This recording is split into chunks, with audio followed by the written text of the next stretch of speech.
Buenos días, muchachos. Cuéntenme cómo me están escuchando ahí. Muy buenos días, los que están ya en... Buenos días, profe. Sí, se escucha bien. Perfecto, gracias.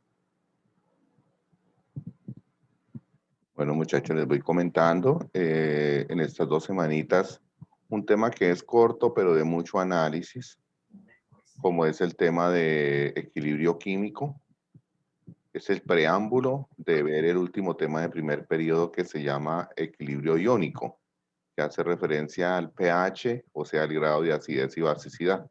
Un tema muy importante, no solamente por el examen de estado, sino por la gran aplicación que tiene en nuestra vida cotidiana el ver sustancias ácidas y básicas. Pero para poder llegar allá tenemos que ver antes este tema de muchísimo interés, que es un poquito abstracto, pero que se ve fácil en la realidad, que se llama el equilibrio químico. Ahorita con la presentación de la guía vamos a ampliar un poco más este tema. Esta semana sí vamos a hacer evaluación, o sea que al día jueves ya se les hace una evaluación, un vínculo para que ustedes puedan contestarla. Recomendaciones en la presentación de las evaluaciones. Nombre completo. Por favor, colocar la letra solo del grado 11, colocar E, donde dice grado 11, E, porque se les dice colocar la letra del grado 11 y algunos estudiantes me ponen 11E, 11 raya E, o escriben en letra 11E, y entonces para filtrar la información se me hace un poquito complicado, y entonces eso no me permite tener agilidad a veces en esa atención a las calificaciones. Entonces, la solicitud es esa, muchachos. ¿Listo? Bueno, vamos acá. Ay, perdónenme. Aquí. Bueno, vamos aquí a presentar pantalla. Entonces, aquí. ¿Me están viendo bien la pantalla, muchachos? Cuéntenme a ver. ¿Se está Sí, viendo? profesor. Ok, bueno. Entonces, aquí en esta parte, yo lo que solicito, miren, muchachos, aquí está la fecha de esta actividad, el 12 de mayo, el 12 de marzo, perdón, se tiene que entregar. Entonces, tiene los componentes de siempre, la entrega de la guía que hace parte del hacer y las evaluaciones por formularios de Google que hacen parte del saber. Claro que la guía tiene algunos desarrollos que se tienen que hacer, evidentemente, con nóticas del saber. Bueno, no se les olvide, nunca he tenido problemas, creo que solamente una chica me envió el trabajo al correo, pero el resto de los demás compañeros me han estado enviando el trabajo muy bien por el Classroom. El trabajo ha sido bueno, 11 siempre desde el año pasado ha sido un grado excelente. Se fueron muy buenos trabajos en esta guía estas 2 guías que se han entregado. Las evaluaciones en formularios de Google pues arrojaron unos resultados más o menos, no, pues no hay resultados tan graves, pero faltan algunos estudiantes por presentar estas actividades. Entonces, como les venía diciendo, muchachos, el tema del día de hoy es el equilibrio iónico, el equilibrio químico, perdón. Esto de equilibrio químico, ¿a qué se refiere? Pues básicamente estamos hablando es de grado de reversibilidad. Por ejemplo, vamos aquí a darle ingreso a 3 compañeros.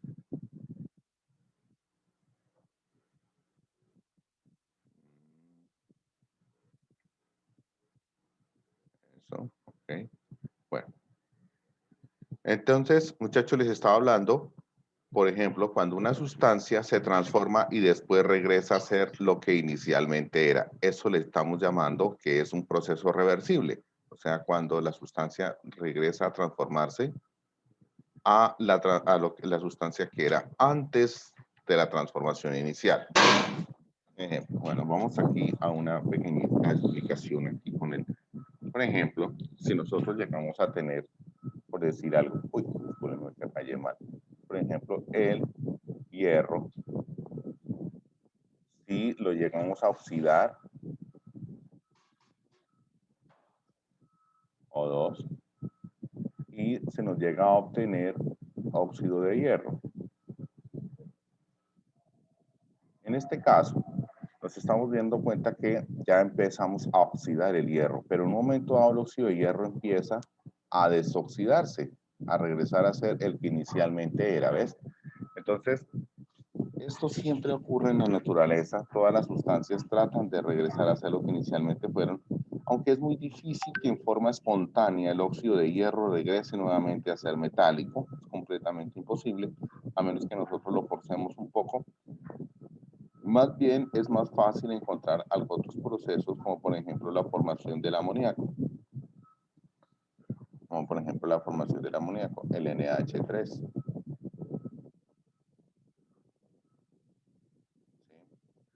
Sin embargo, nosotros, bueno, aquí mirando más arribita, el amoníaco se forma por la reacción del nitrógeno al tiempo con el hidrógeno.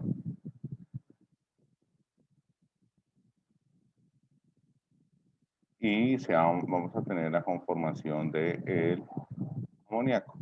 Esta sí es una reacción que tiene cara de ser reversible porque el amoníaco, este gas, después de ser un amoníaco, él empieza a regresar a convertirse nuevamente en hidrógeno en hidrógeno y en nitrógeno. Ahora bien, muchachos, está basado más que todo con la velocidad de transformación. La velocidad hacia la derecha de la formación de reactivos a productos, recuerden que los reactivos son los que están a la izquierda, los productos son los que están a la derecha. La formación de reactivos a productos tiene una velocidad y la formación de productos hacia reactivos, o sea, hacia la izquierda, tiene otra velocidad. Si es mayor la velocidad hacia la derecha, al final solo tendremos formación de amoníaco. Si es mayor la velocidad hacia la izquierda, no logro aquí, estudiantes que están por ingresar, ya les hemos dado ingreso. Bueno, entonces muchachos, si es más rápida la formación hacia la derecha, entonces tendremos formación de amoníaco al final. Si es más rápida la formación hacia la izquierda, solamente tendremos al final solamente formación de nitrógeno e hidrógeno. Pero ¿qué sucede cuando la velocidad es igual de rápida hacia los dos lados?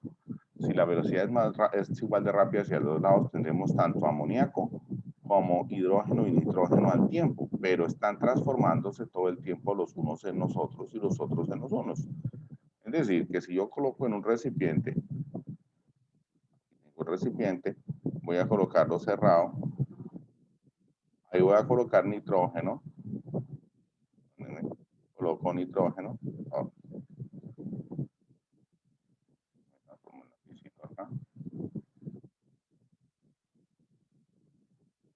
voy a colocar ahí, voy a colocar entonces ahí en el recipiente, voy a colocar nitrógeno e hidrógeno, nitrógeno gaseoso que es N2, voy a colocar hidrógeno. Entonces, y espero que pase el tiempo, pues al final, ¿qué voy a tener? Al final voy a tener entonces, ay, otra vez,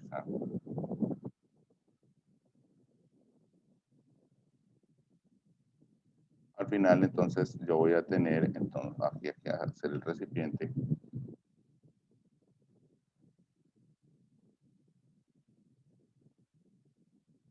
Al final entonces se me empieza a transformar el nitrógeno y el hidrógeno en amoníaco, pero el amoníaco empieza a transformarse nuevamente en nitrógeno y hidrógeno y al final voy a tenerlos a todos ahí. Voy a tener hidrógeno, voy a tener nitrógeno, voy a tener evidentemente amoníaco, NH3.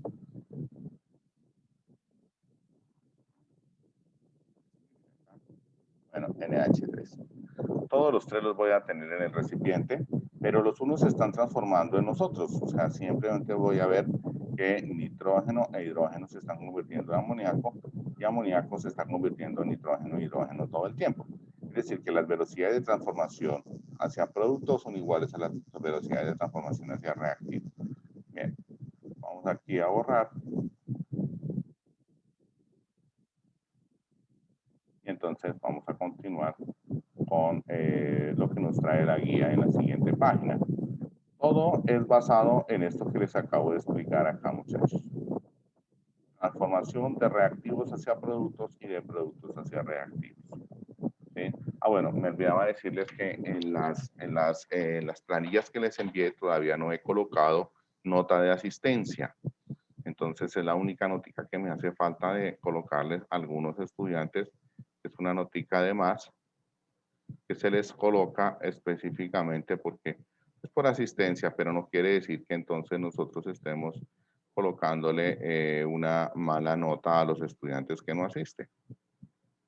Porque teniendo en cuenta la conectividad, sin embargo, pues desde luego que hay que tener en cuenta pues la asistencia. Bueno, muchachos, entonces el equilibrio está relacionado con la velocidad. La velocidad de producción de productos, y yo lo estoy reseñando, igual a la velocidad de producción de reactivos. Fíjate que no coloqué el signo igual, sino que no coloqué la flecha hacia los dos lados. O sea, la reacción va hacia los productos hacia la derecha y de los de la derecha va hacia los de la izquierda. O sea, va a estar ocurriendo igual de rápido hacia los dos lados. Eso debemos de tenerlo en cuenta, muchachos, en el caso, discúlpenme acá, en el caso de nosotros hablar de nuestros procesos de equilibrio. Bueno, entonces, el asunto que está explicado en esta guía es, primero que todo, la definición de equilibrio.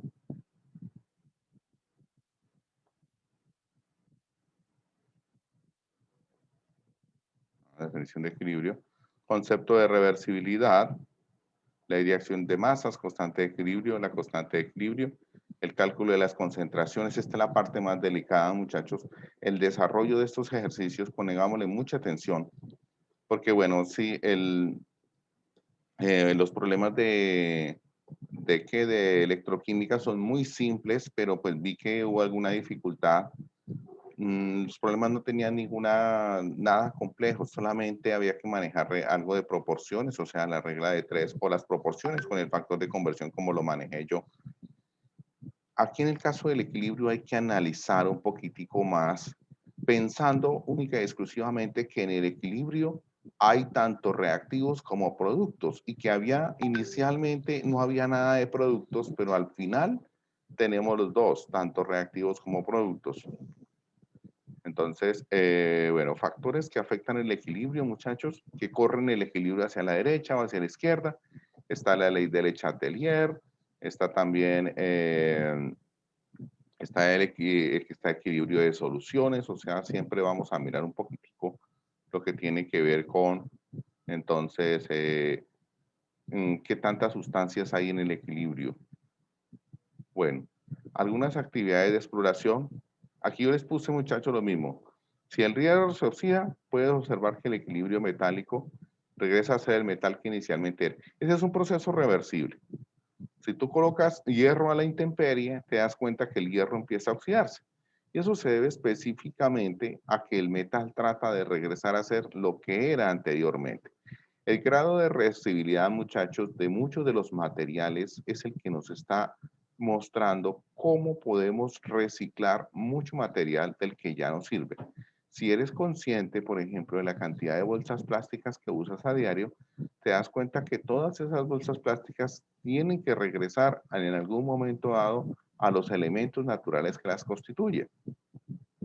Esa es una circunstancia que definitivamente si es fácil que regrese este material a la naturaleza, estamos diciendo que hablamos de reversibilidad y que estamos hablando de conservación y que estamos hablando también de ambiente. Sin embargo, como te das cuenta, el plástico es muy resistente al regresar los materiales que lo constituyen a la naturaleza. Nosotros, los seres humanos, nos preocupamos por generar materiales que fueran muy resistentes a las condiciones ambientales, pero no nos pusimos a pensar que entre más resistentes fueran las condiciones ambientales, iba a ser más difícil que ellos regresaran a ser nuevamente lo que inicialmente eran antes de que el ser humano los convirtiera en el material nuevo que son. Es importante porque si este material que se utiliza no regresa, nos estamos llenando de mucho material de desecho, de mucho material de basura. Y por eso se están llenando los mares de plástico, se están muriendo los pececitos y estamos dañando todo el equilibrio ecosistémico. Bueno, bueno, aquí iba a colocar el video, pero se me olvidó. Bueno, entonces no revisemos este video.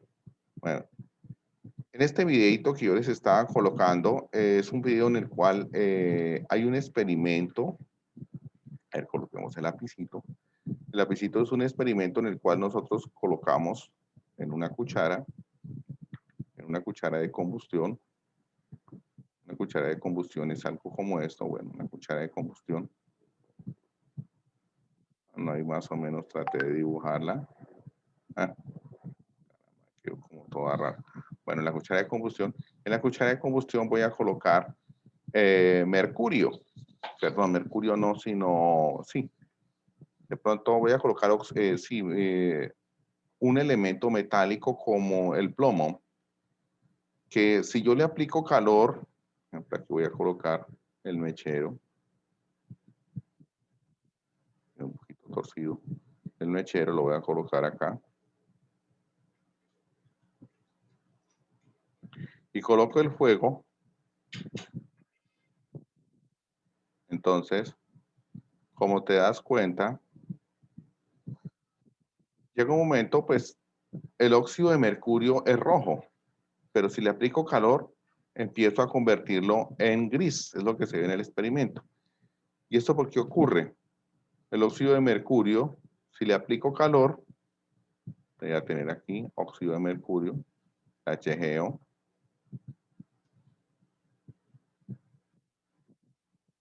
Le aplico calor y lo voy a convertir en mercurio metálico y oxígeno. El mercurio metálico es gris. Y entonces yo lo que voy a ver es lo siguiente, muchachos. Le aplico a esto calor y que empiezo a ver que se vuelve gris. Pero le quito el calor y se vuelve otra vez rojo. Es decir, este es de color rojo, mientras que este es gris. Entonces, rojo, saco el mercurio metálico rojo ahí, le aplico calor, se vuelve gris. Después de que quito el calor, se vuelve rojo. Date cuenta que el proceso es un proceso netamente reversible que nos demuestra específicamente este proceso de equilibrio químico.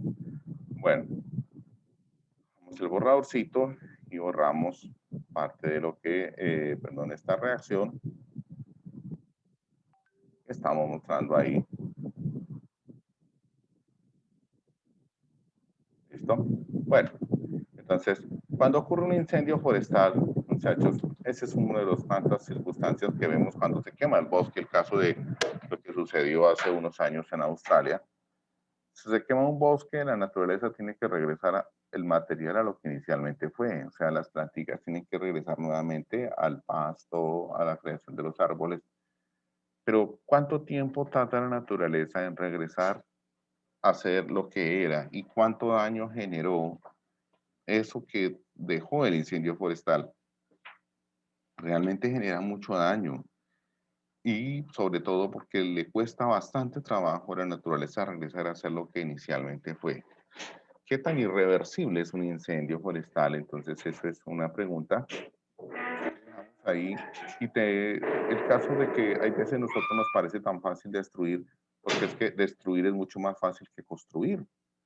Y construir cuesta trabajo. A la naturaleza también le cuesta trabajo llegar a conformar todo ese bosque y todo ese que había antes de que de pronto alguien arrojara un fósforo, antes de que se lanzara material de vidrio al bosque y con el material de vidrio y el calor del sol, entonces se produjo una chispa y de ahí empieza el incendio.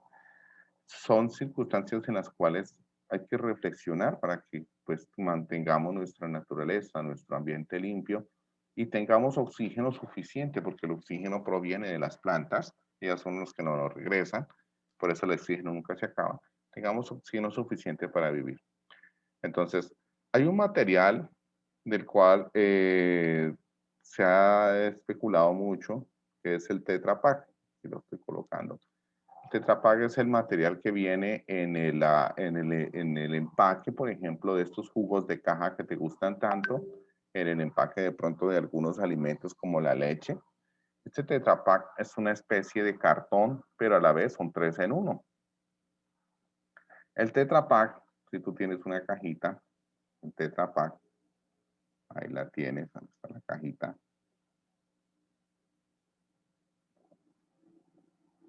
Ahí está. Bueno, si tú tienes esta cajita en Tetra Pak, te das cuenta que es muy resistente. Pero, ¿por qué es resistente? Porque son 3 capas en una. Digamos que tomas un pedazo acá, lo desenvuelves de alguna manera, vas a encontrar que son 3 capas en una. 3. ¿Eso qué significa? Significa que una parte es cartón, otra parte es metal y otra parte es plástico. El Tetra Pak generó, desde luego, un impacto muy grande porque se pensó en un material muy resistente a todo y entre eso muy resistente a la acción de la luz y el calor sobre los alimentos que podía guardar, pero no se pensó en que este material tenía que regresar a la naturaleza, porque si un Tetra Pak no lo usas mucho mientras estás tomando el refresco, mientras te estás tomando el que te gusta tanto y luego lo arrojas a la basura y esa acumulación de alguna manera tiene que la naturaleza degradarla y no es fácil, ni siquiera a nivel industrial, degradar fácilmente un Tetra Pak. Por lo tanto, el Tetra Pak lo que ha hecho es aumentar considerablemente el número de basuras que hay en el mundo y el daño ecológico pues es bastante grande, la acumulación en el mundo.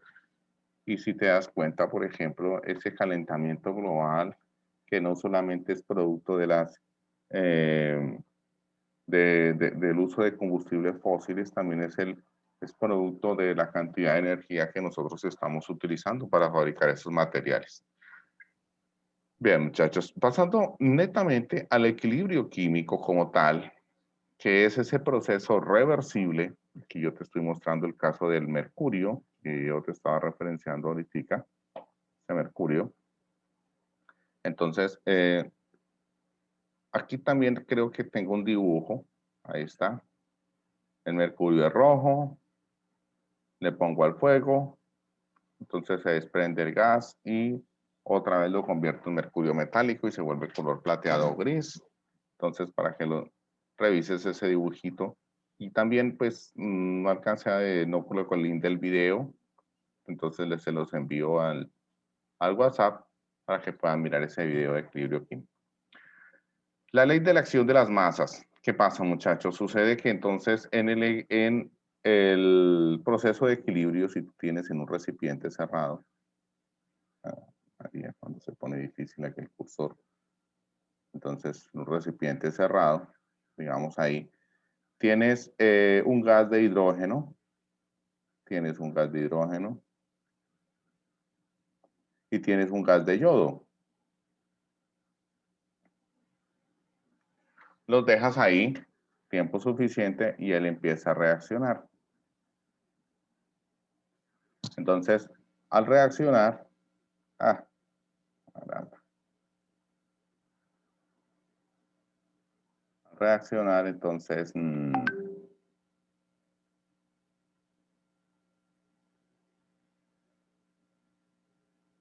vamos a ver al final, no tengo pulso hoy, que el yodo, el hidrógeno, perdónenme, y el yodo empiezan a reaccionar y se empiezan a convertir en ácido yodhídrico, que es también un gas.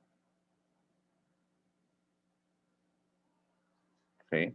Pero el ácido yodhídrico empieza a regresar a ser nuevamente hidrógeno y yodo. Y estos dos alcanzan un momento de equilibrio todos que van a permitir que continúe el proceso. Entonces, o sea, el hidrógeno y yodo empieza a convertirse en ácido yodhídrico y ácido yodhídrico regresa a ser hidrógeno y yodo nuevamente y el proceso continúa hacia los dos lados igual de rápido.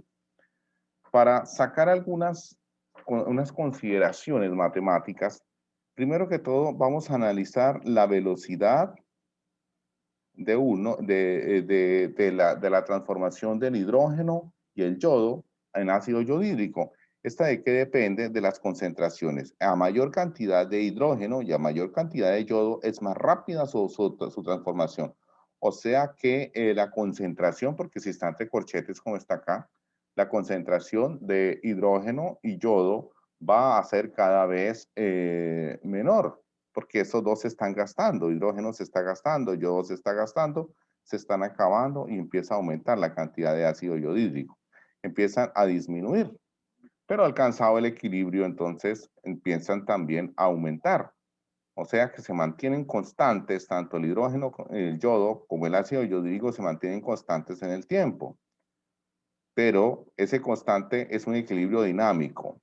Ahora bien, la concentración, o sea, las moles por litro de hidrógeno y las moles por litro de yodo empiezan a transformarse. Y esa velocidad de transformación es directamente proporcional a sus concentraciones, lo que nos muestra aquí. La velocidad de transformación es directamente proporcional a las concentraciones de los dos. De la misma manera, la velocidad de formación del ácido yodhídrico es directamente proporcional a la concentración de ácido yodhídrico, pero ojo, al cuadrado. ¿Por qué? Porque es exponencial la relación con respecto al coeficiente estequiométrico, o sea, aquí al cuadrado. No es tan complejo.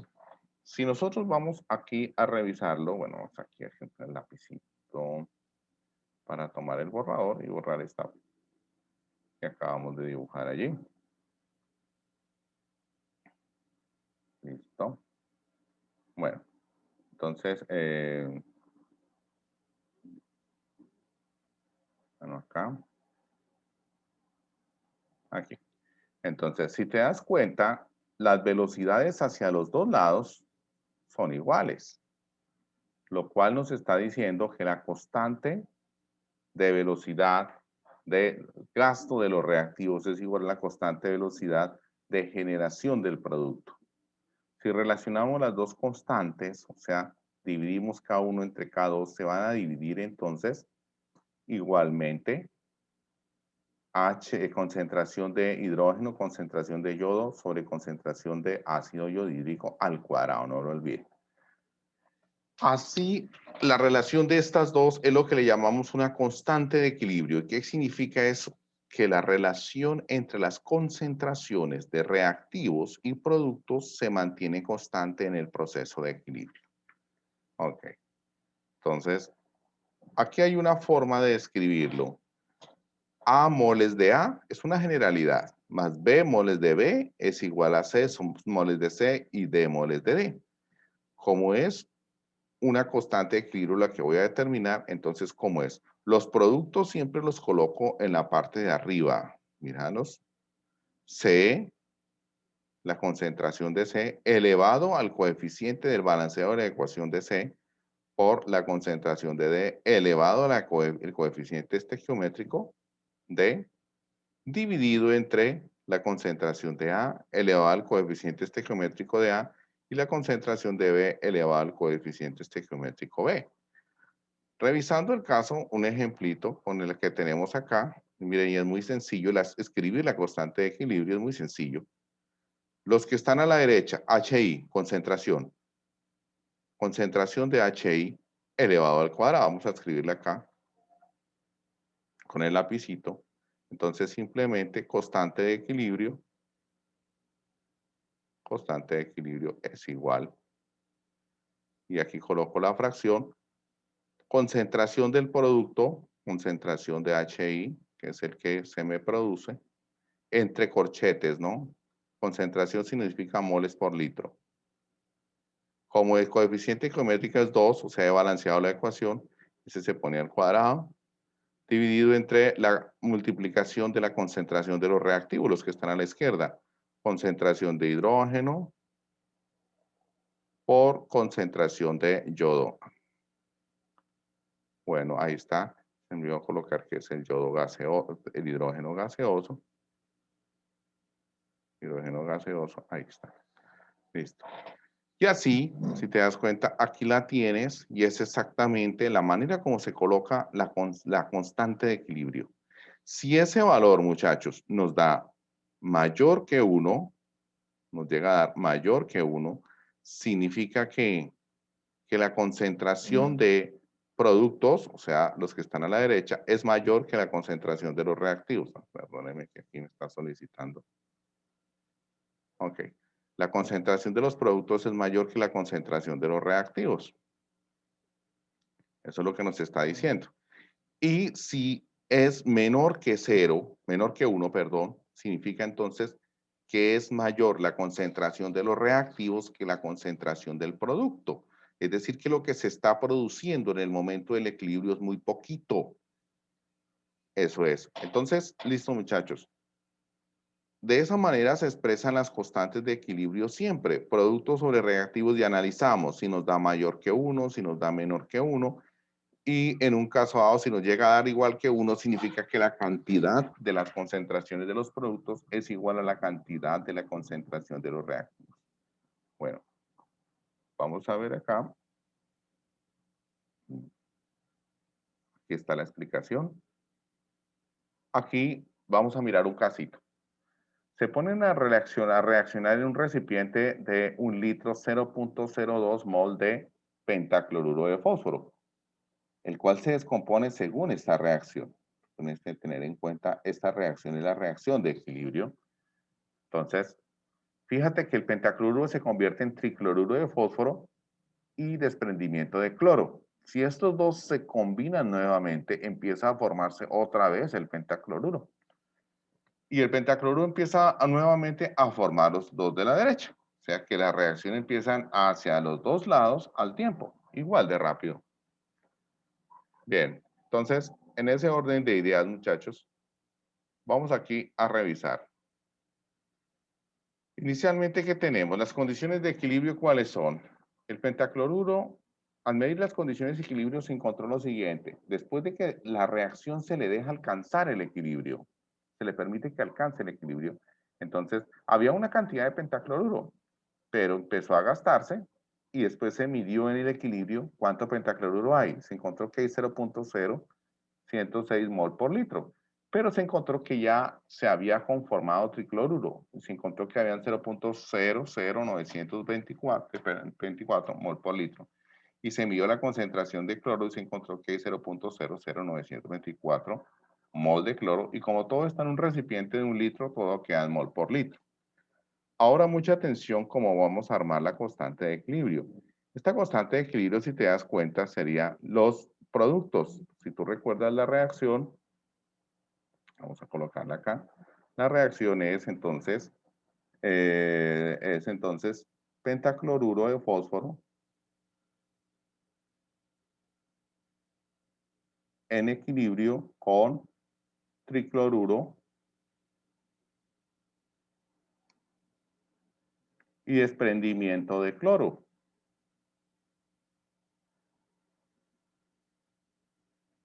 Ok. Entonces, si tú te das cuenta, la constante de equilibrio serían entonces productos dividido entre reactivos. ¿Los productos cuáles son? Concentración de quién? De los productos de cloro gaseoso. Como los coeficientes son 1, muchachos, me di cuenta, 1, no le coloco ahí potencial, por concentración de tricloruro. De tricloruro de fósforo. ¿Listo? Sobre concentración de pentacloruro.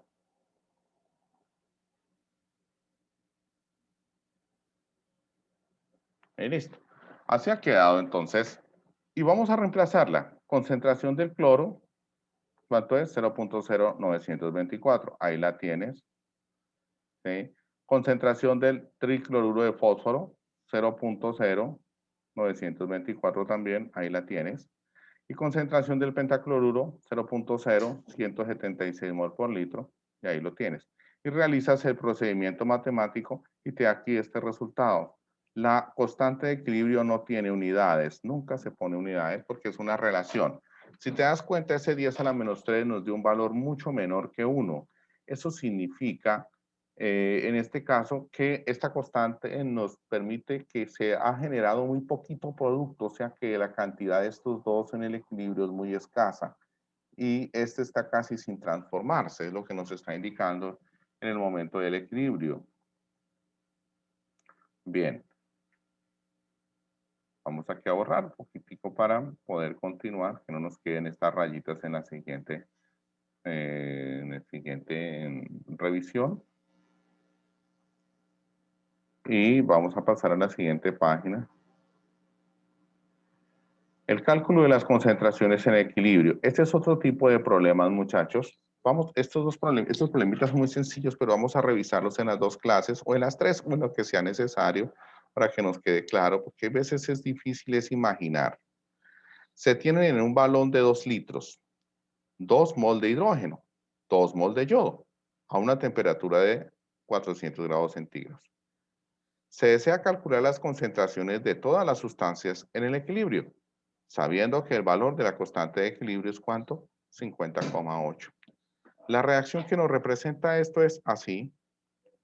Hidrógeno más yodo produce 2 de ácido yodídrico. Tienes que tener en cuenta que si la ecuación no te da balanceada, tienes que balancear. Entonces, siempre en estos casos elaboramos un cuadrito de condiciones. Un cuadrito de condiciones es el que nos va a decir las condiciones iniciales y finales como son. Entonces, mira este cuadrito que te pongo acá. Bueno, aquí vamos a dibujar en el equilibrio. Entonces, perdón, vamos a dibujar la reacción. Es hidrógeno, yodo,